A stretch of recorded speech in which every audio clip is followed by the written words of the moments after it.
Hello everyone, Arashi here. I'm going to have to apologize because yesterday again I missed out on making a review. There are several reasons. My mental health is still bugging me sometimes, but I was actually pretty busy on last Sunday, and same for Monday actually. Sometimes I do my reviews on Mondays. And for this reason, for this and another reason, I'm going to review 2 volumes instead of 1 today. And one of the reason I'm going for 2 is because you'll see they pretty much go hand in hand together. It's kind of hard to review one without reviewing the other, and that would be Late Backend Volume 8 and 9. Another reason why I wanted to do this today, well actually I really wanted to do it yesterday, but I ended up being too busy, was because yesterday was March 4th. People who know about the series probably know why I went for March 4th, but I'm going to talk about this a bit later on this video. These 2 volumes, the reason why they go hand in hand together, as I said earlier, is because this is actually, except for the first few chapters of Volume 8, this is actually one giant trip.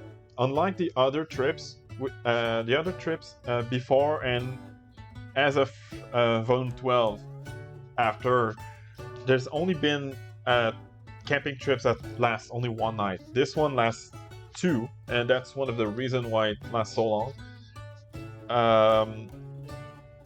And this actually comes to one of the reasons why I say that in the anime, the trip that is featured into these 2 volumes is one of my least favorite.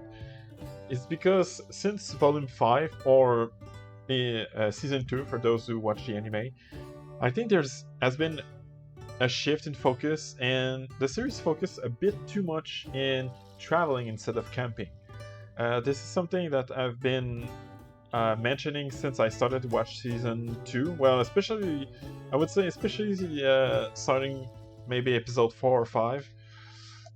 There hasn't been a lot of camping trips. Actually, in Season 2, I think there's less camping trips in the entirety of Season 2 than the first half of Season 1, which is kind of a shame.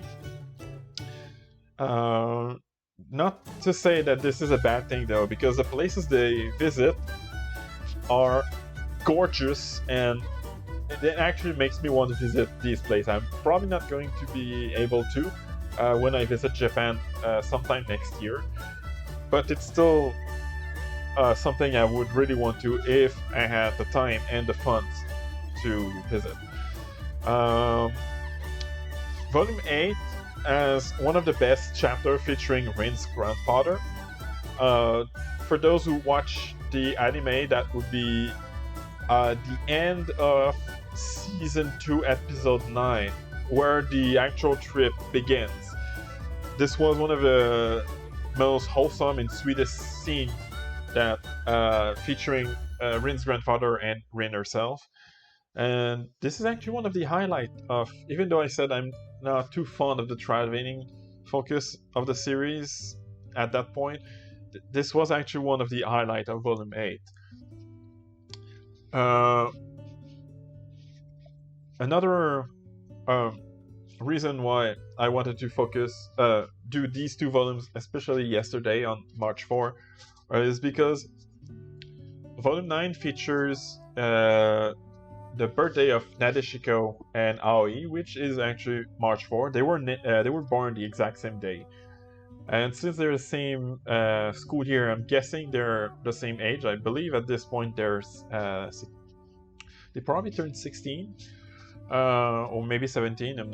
I don't think it's ever been confirmed, but that's not important.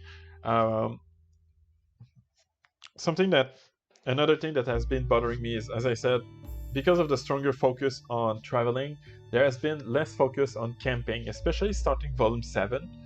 Volume 6 was actually pretty good on camping. It's only one big camping trip, but it actually did. Part of it actually did focus on camping, so that was good. But the birthday scene that's featured in Volume 9 is amazing. Like, I actually, when I was, I think, 8 years old, my birthday was celebrated in a camping site. And it was minus a whole decoration thing they went with in the manga. It's basically how it went for my birthday. So not only it's good because this is the only part where there's actually a focus on camping. It actually brings me a lot of nostalgia, and that's why, even though Volume 8 and 9 and a whole Easy Trip is by no means my favorite, I actually really like the later part of Volume 9. For those who watch the anime, these two volumes cover episode, I believe, 8 through 13 of the anime, of season 2 of the anime.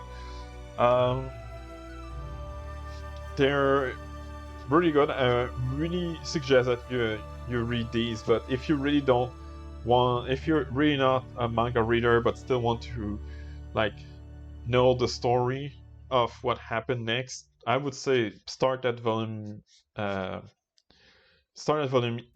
10. But really, you should read the whole thing. If you like the manga, if you like the anime, you'll definitely love the manga. This is my favorite series of all time. I keep reading these over and over, even though I have like 500 mangas that I haven't read in my collection.